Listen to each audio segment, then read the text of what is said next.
started a new podcast series with a couple of old friends, Jack Lilley and Paul Rudd, trying to deal with some of the more technical issues involved in making steel castings.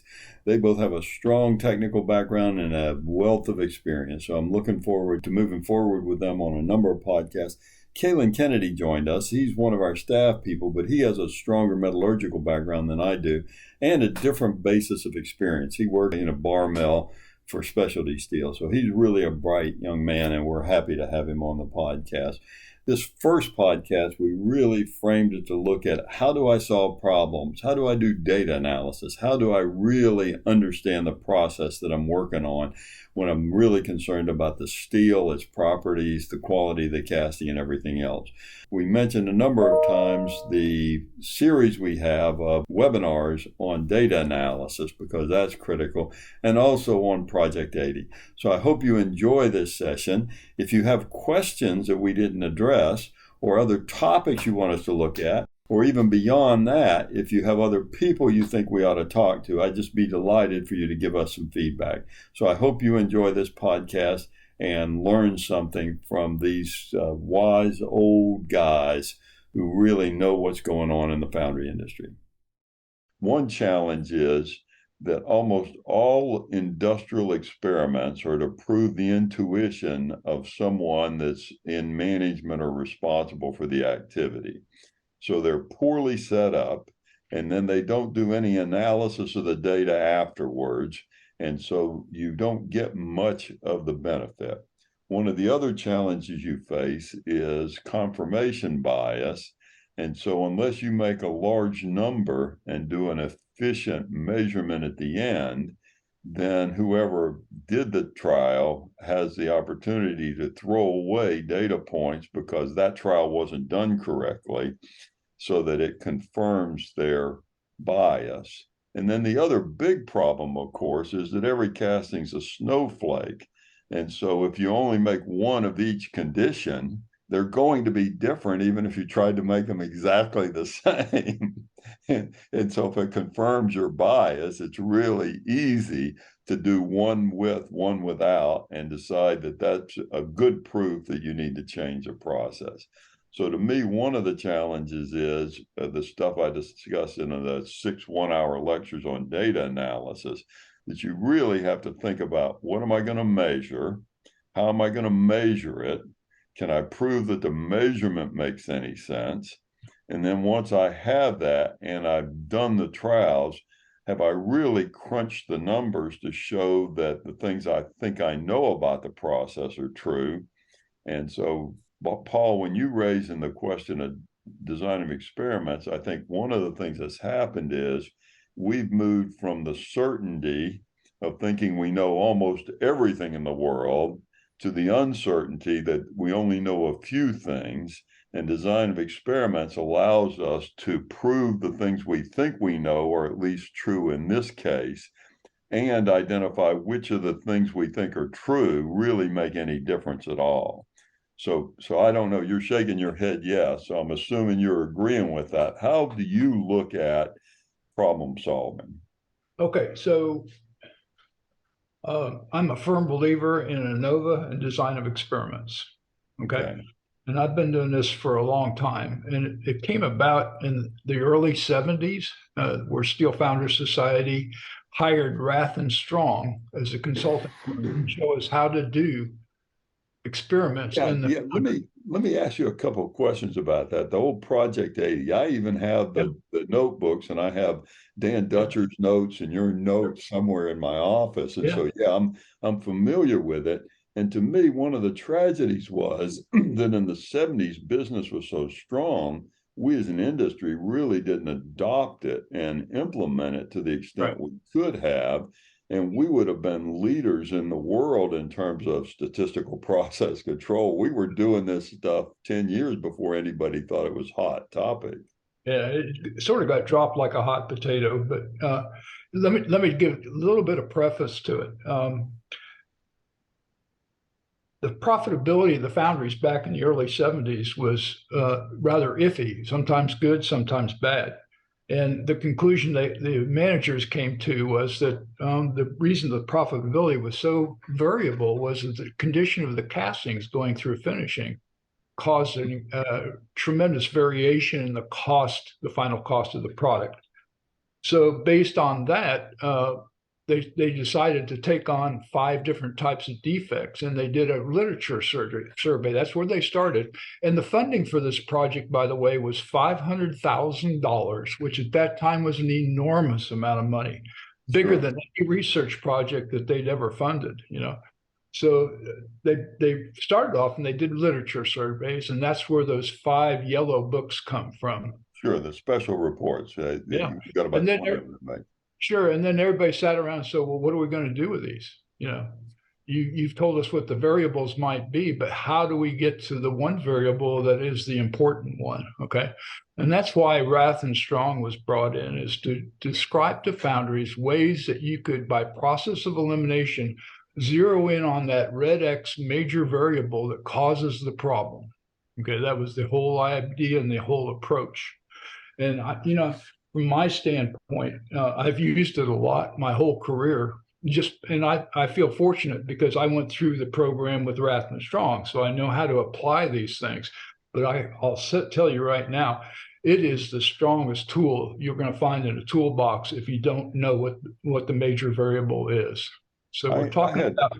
I had the same kind of personal experience. I worked for Charlie Bates doing research on contract for 6 years at Southern Research Institute. And that's how I ended up being hired as the technical guy for Steel Founders Society.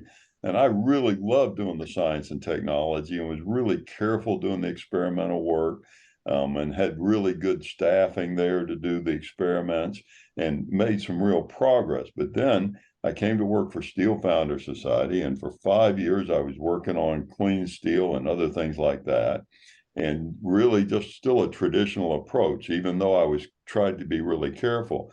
But then I went to work for Saturn Corporation, and we did design of experiments. And when I went through the Dow course on design of experiments, where they have the really sophisticated box hunter kinds of stuff and the other things that are more sophisticated. And I went, oh crap, I've been doing this stuff for 10 years and didn't know how you're supposed to do experimental stuff to really understand which ones are important, which ones are not. So I've been really passionate, as you know, for the last almost 30 years, really pushing design of experiments as a foundational thing. So Jack, how did you, are you in disagreement with that, or how did you end up developing technology within your career? I think the most important, and the thing I like to share with young people, is that, you know, science works in this building. You know, that no matter what process we're working, there's physics that are behind the process, and at least some level as we pick variables, and we have some process model that we're working on.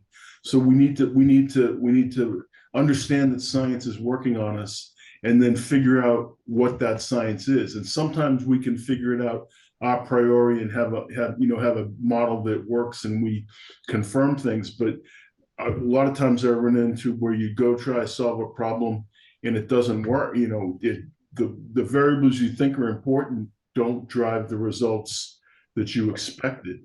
And that leads to the second, where the data doesn't lie. It may make you mad, but it doesn't lie. It just means you're missing some unaccounted for physics, and you need to figure out what that physics is that's working on you.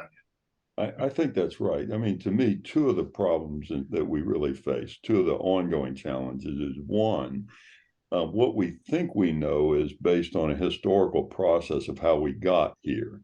And so if you haven't been willing to look back and read the literature and figure out what they actually did to think, to create what we think makes things happen, then you're really going to be blindsided by things that you could have recognized if you haven't gone back and read the literature and really tried to understand what they did and why they did it. And I mean, one of the examples I use is the basin at the bottom of the well in Greensand and the runner bar extension, which is much to prevent sand erosion as it was to control fluid flow. because you had high impact zones in that. And knowing that that's where it came from, you can begin to understand why we do that kind of stuff. And so I think that's important. The more modern problem, though, is the reliance on computational models where you really don't understand the process that you're trying to model. And you can get an answer off the machine, the computer, but it may not really pertain much to what you actually see. So to me, both an ignorance of the history and an over-reliance on models that are poorly understood are really problematic. Well, my experience with modeling was that when modeling first came into play, and people would go out and then invest and do the model. It's it was computationally expensive and took a lot of time and needed a special person to do it.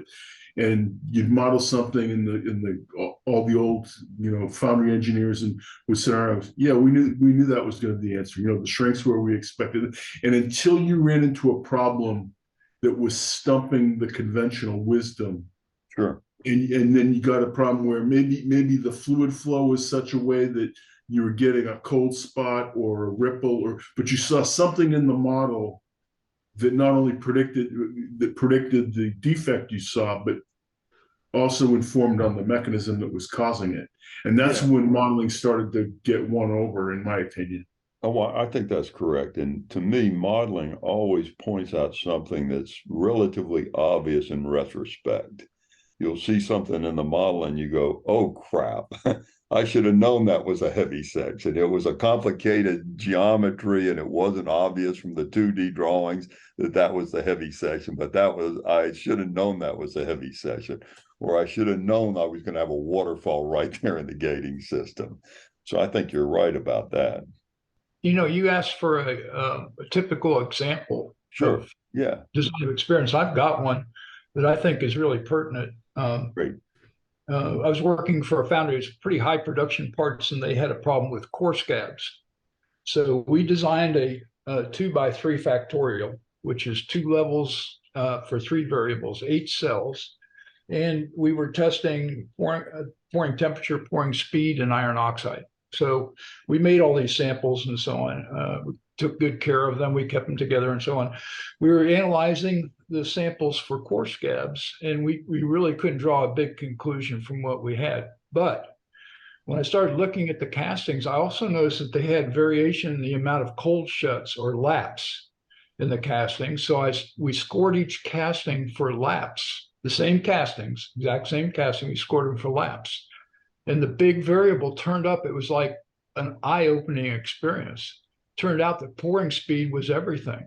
Pouring temperature had nothing to do with this defect, and people had claimed it forever and ever that was the problem. But it was pouring speed that was the major red X variable.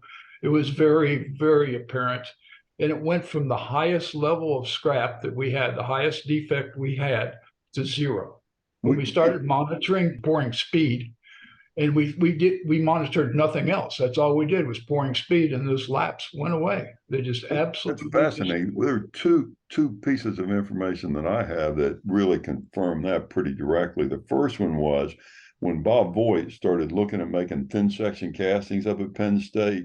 The only thing that really mattered was the speed of filling. That's it. Yeah.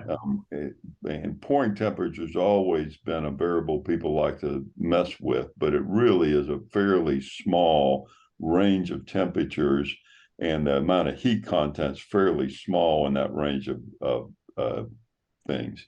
The other thing that's fascinating is Charlie and Alex have been working on this filling problem, and the filling problem is really not how cold it is where it comes in, but how cold it is at the very end of the stream. And because of that, that means the faster you pour it, the easier you're going to have to fill it, because it's the end of the stream cooling off. And the faster you can get it to the end, the more likely you are to get it full. So that's fascinating that your DOE showed that up in a cold lap in your operation. Yeah, we weren't expecting that at all. We just noticed that there were cold laps on the casting that were our test castings, But what I want to say, though, is that shows you the power of the technique. I mean, it's wicked powerful. Uh, and it's really good for things that are endemic to your operation. Things your guys just can't solve, and they just keep playing. They keep playing blame games. The furnace, blames the mold wash, and the mold wash guys blame the furnace operator, and it just goes on, and nothing ever gets solved. But once you set these things up as a design of experiments, everybody wants to see the defect go away. So all of a sudden it becomes a team task. Yep. That is really a great way to solve problems. Everybody gets involved with positive energy for a change. Oh, I suppose a question for you, Paul, on that. In your initial introduction, as well as in your example, you mentioned a big red X, a process of elimination to try to find that key variable. Have you had to modify the approach from how you originally learned it for foundries? Because there are a lot of foundries that we don't have high volume production. We're operating in job shop like environments. Yeah. How do I do that process of elimination when I don't have the consistency of product? The amount of testing or the amount of test pieces that you need is really a question of how confident you are from an engineering sense about knowing which the major variable is before you start the experiment. If you feel very, very strongly that there's only one and you are out to prove it, it doesn't take very many castings. There's techniques that Rathenstrong has in their literature that shows you make, for example, make 3 one way and 3 another way, randomize the pouring and everything that you touch, and then evaluate. Every casting has a score, but it doesn't have to be a huge amount of castings. There are ways to get around that. Yeah, and Paul, I do want you to follow up on DOEs traditionally were full factorial, partial factorial. Yeah. As you know, I'm a big fan of full factorial because that way you get replication and you don't lose any interactions. But you also talked about a red X, which my understanding was sort of a General Motors Shannon approach, where if you really have a problem I got to solve today, I don't have a month of trying to get rid of a chronic defect. I'm trying to get rid of something today.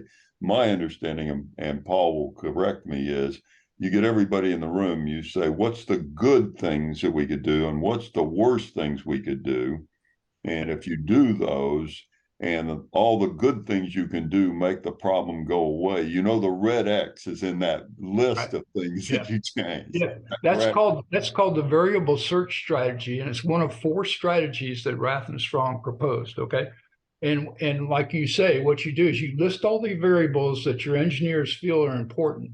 Then you put a bad condition and a good condition for each one of those variables. Then you run several castings with all the variables in the good condition, and then you run several with all the variables in the bad condition. You score the castings, and that's always important to score it. So you're really talking about an objective look at castings with a score rather than something that's just subjective. But the ultimate is, like you say, if there's a huge difference, and there's a statistical way to test this, between the good ones and the bad ones, that the red X is on your list. If you know which one, if the good variable conditions produce good castings, that can become your procedure until you can find the red X and just control it. But in the meantime, you're making good castings and you have a procedure that works. It may cost you a little bit, but you're out of trouble. That's the beauty and the power of that particular type of experiment. It's called a variable search strategy.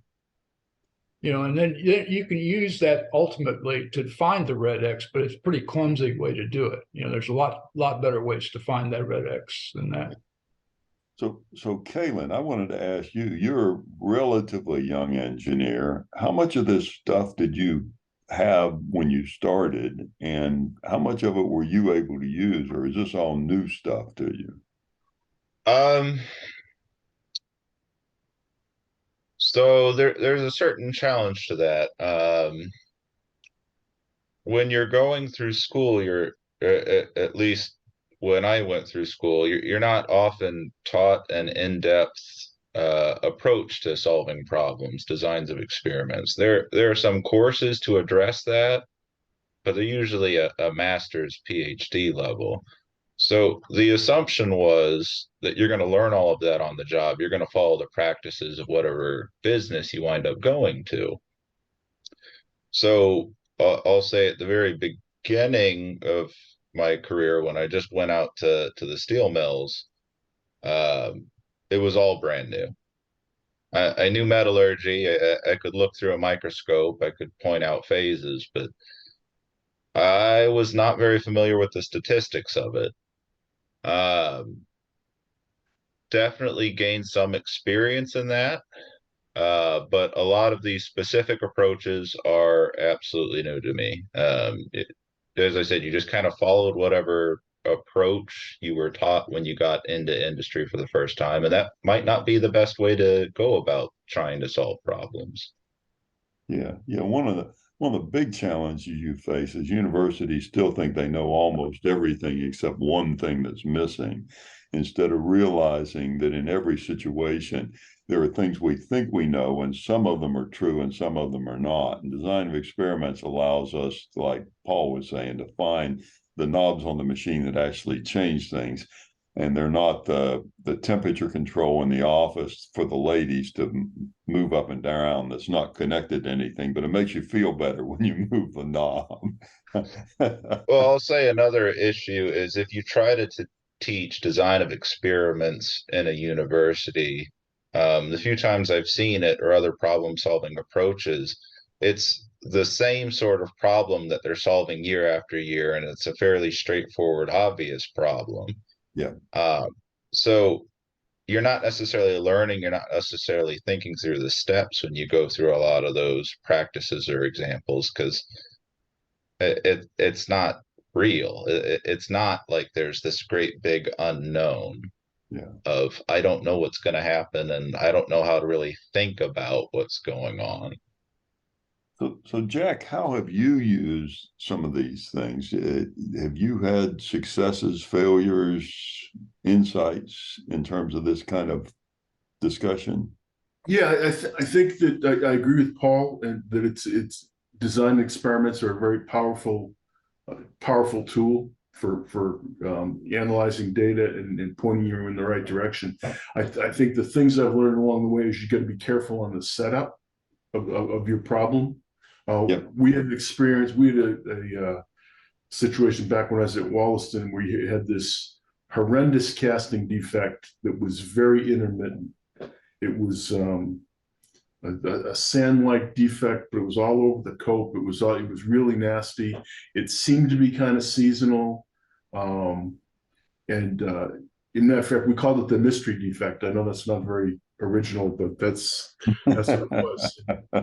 And even for a customer in a customer-sponsored black belt program, it was one of the chosen projects to try to solve the mystery defect. So we went through and we did all kinds of design experiments, carefully changing parameters and things like that, varying things like wash drying and things like, because we thought moisture may have something to do with it. We thought binder level or catalyst might have something to do. We did all kinds of careful experiments and really couldn't reproduce the defect. Now, the moral of the story is that sometime after the project was over, Dave Adams was walking through the shop one day and saw a casting that had it in a really horrendous condition. It was a really bad example. And he also noticed that the sprue was eroded away completely. And he happened to realize that it was an oil sand sprue. At Wollaston, we molded all of our sprues. Most of them were shell, and some of them were oil sand, just dating back. And that was because way back it was an alkyd oil shop, and the alkyd oil, you couldn't get a hard enough sprue, so they always made them by other means. So he went over and he went to the core room and he checked out the oil sand sprues, and he broke one open and it was like a marshmallow inside. And we ultimately figured out that what was happening is we were having intermittent failures of the core oven in the winter when our air balance was on a negative pressure, that sometimes the negative pressure of the overall building would interrupt the combustion and the flow to the core oven and shut it off. And sometimes the guys caught it right away, turned it back on, and they recovered. Other times they, it may not be caught for a while and they'd still turn it back on and think they recovered. So the immediate was to make sure that if we detected a failure, we had a good full cycle again. But that's something that, never came up. Looking back, we should have followed the DMAIC process closer. And when we were analyzing all of our procedures, we should have made sure we looked at what the sprue type was. And I think we did that, but I don't think we did the due diligence that we needed to. So learning to not shortcut the process and really dot all the I's and cross all the T's as you go along was part of it. But in the end, it made complete sense. Like I said, the physics was there. The building got starved. The oven went out. You didn't finish the cycle, and you didn't get a fully cured core. That's fascinating.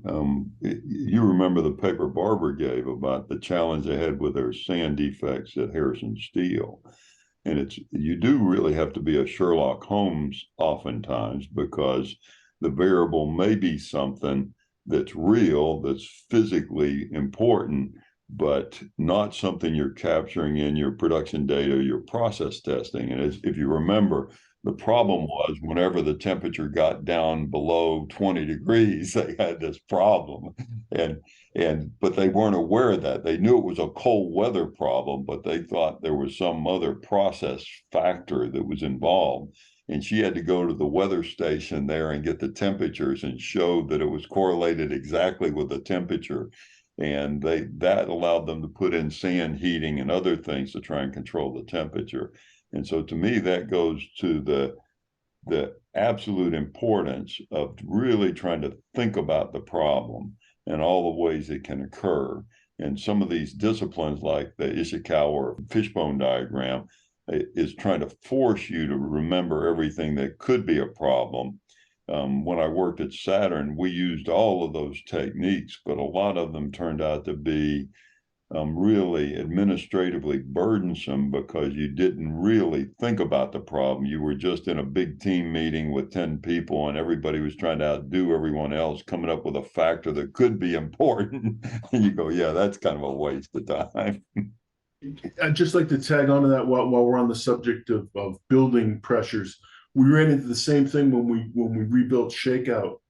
I guess it would have been, I don't know, it was before or after, but we put in a brand new Shakeout, a new cooler classifier, and we were making great sand. Then all of a sudden our fines went out of control and no one could figure out why. And it took us a couple of weeks, but we realized it was the same thing, that the cooler classifier had blower air to fluidize and classify the sand that was coming from inside the building. So we went to the negative air balance. We were starving the fluidizing and not getting the fine separation. So we ended up ducting to the outside and sucking in cold air in and bringing it through, and it solved the problem. But again, it's one of those, the physics all makes sense when you realize it, but it's something you don't necessarily see up ahead of time. But it's how those strange physical things can really get you.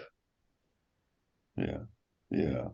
I think that is critical. So, Paul, you had some high production, but Caelan was asking about small production lots. And to me, you really don't need very big ones, because with a DOE sort of thing, you can treat it like a bunch of Legos and build it up. So you can do a 3-factor and you really only need 8 different conditions. And you can often do that on family of parts, or you can put a test block on the side of a part, a gating system or something to try and get at that. One of the things you mentioned, though, was having a measurement system, and those can be really problematic. I mean, you can rank the castings from the best to the worst, but that means that every trial has a different measurement system. So how did you do measurement systems? How did you qualify the casting? Sure, they're all over the map. If we had cracks, we would measure the length of the cracks. And for example, if it was a 1-inch long crack, we did it in quarters. So it was number 4. Okay. If it was 2 inches long, it was a number 8, Okay. So that's how we did stuff like cracks. As far as reoxidation, we'd look at a machine surface and we'd actually count the number of reox particles that was in a surface, and that became the score. right? So it depends on the defect. If it's a scab or something like that, you can measure the area of the scab, and make that the score. Anything that you can do where the score is going to match what you're looking at when you see the casting, and you can assign a number to it, basically works. And if it doesn't work, find a different technique or scoring technique. I think that's really critical. You've heard me probably say this in other forums, but when you have a quality system, asking the inspector to determine whether it was a blow or a pinhole or something else is crazy. And so I love the Harrison steel where they really only have 4 categories. It's a hole in the casting, it's a crack in the casting, it's sand stuck onto the casting, or it's sand stuck into the casting. So I either have dirt or sand adhering, or a porosity, or a crack, and those are their 4 measurements. Yeah, the score is important, obviously. One of the things you can use too is when you come to the conclusion the red X and you've got your score done and everything like that, those castings you can put on the side, assuming that you can afford to do it. Set those castings aside. If you make some improvement, so-called improvement to the system, pull those castings back out and compare them, because you basically set a standard. So compare the next castings that you make to those, or castings that you make a year from now, rather than saying, I think these were better than the ones we made last year. You pull those castings out and you look at them and decide whether indeed on an objective basis, whether they are indeed better or not better. So scoring is, it's absolutely critical. Because it gets rid of the subjective look at what your process is.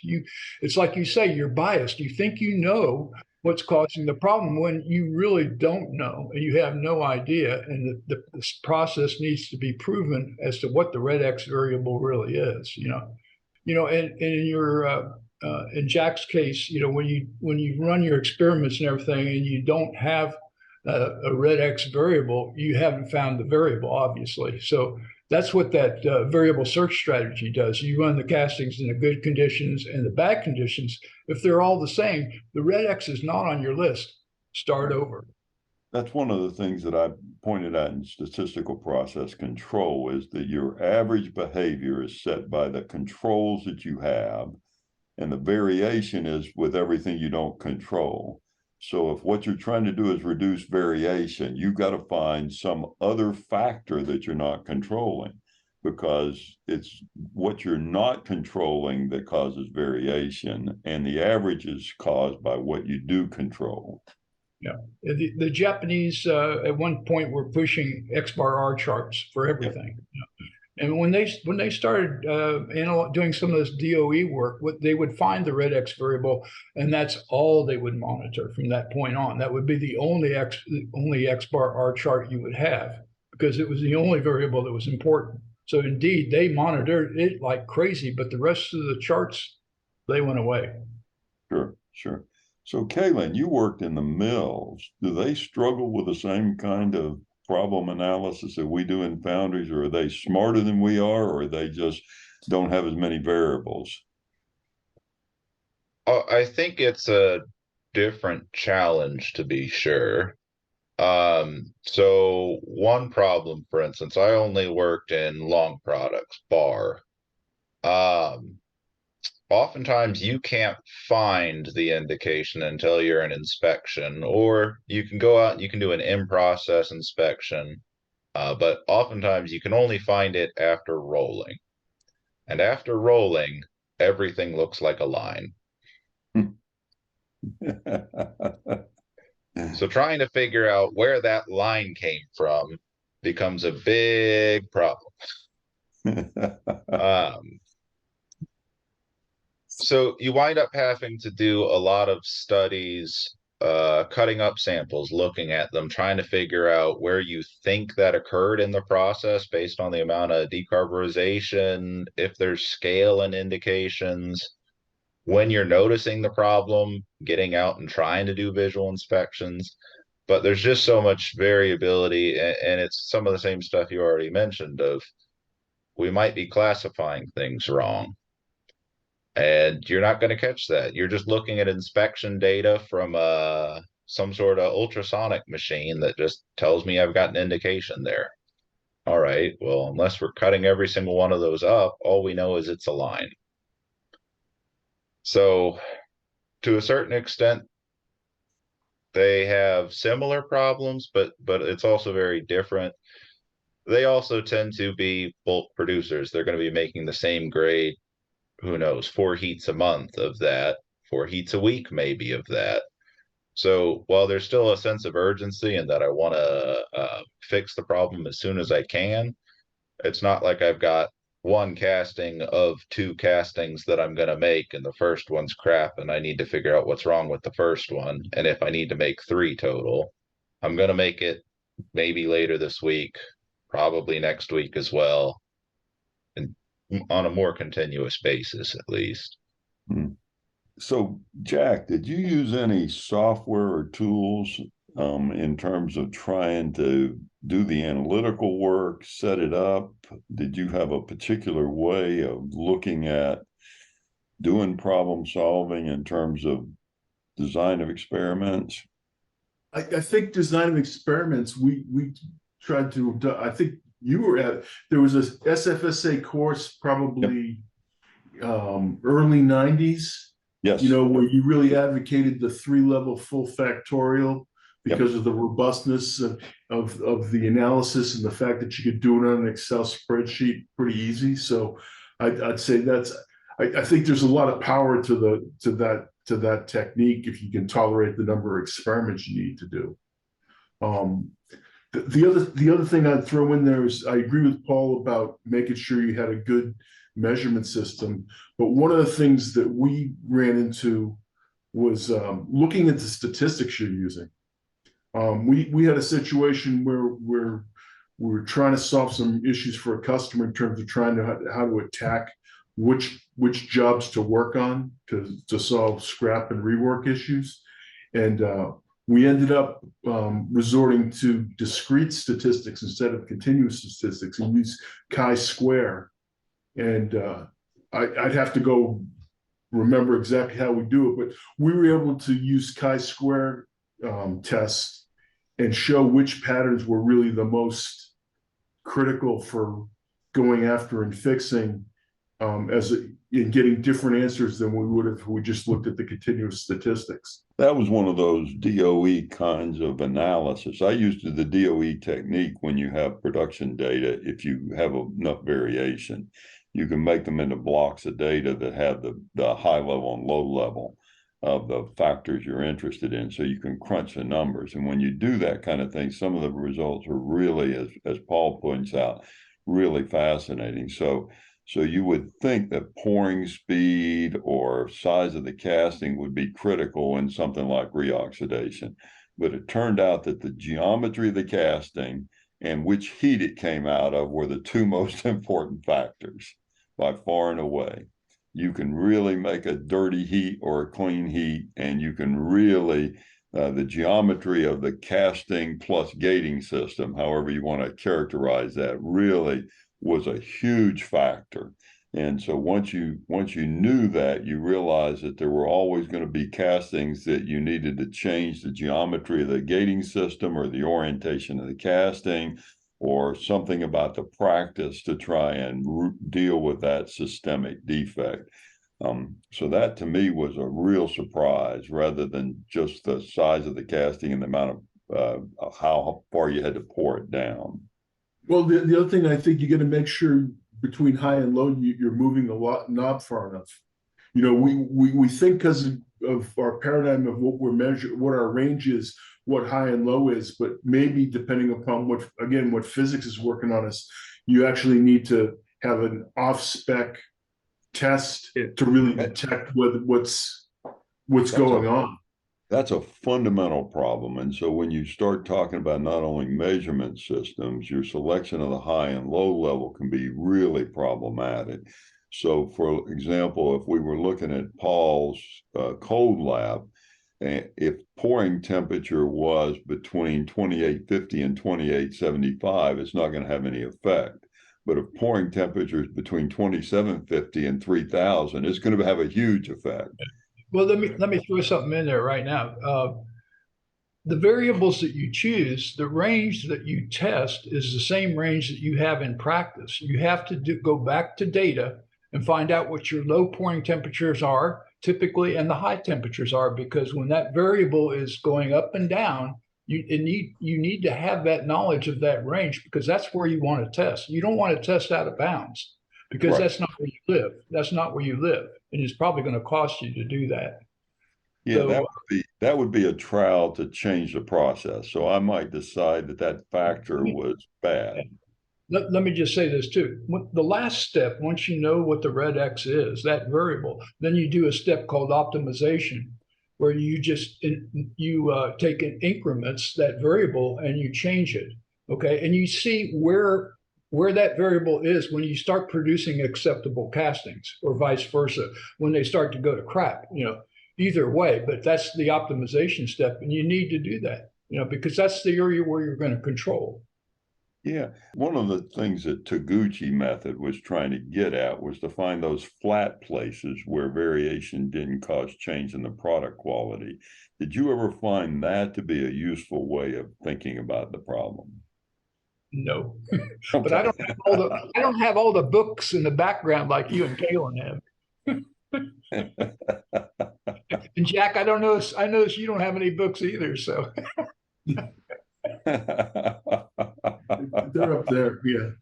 I feel like the mule that ran in the Kentucky Derby. I'm glad I got invited, but I don't know why I'm here. No. This has been a really good session. I can tell you that. There's been a lot of good information exchange.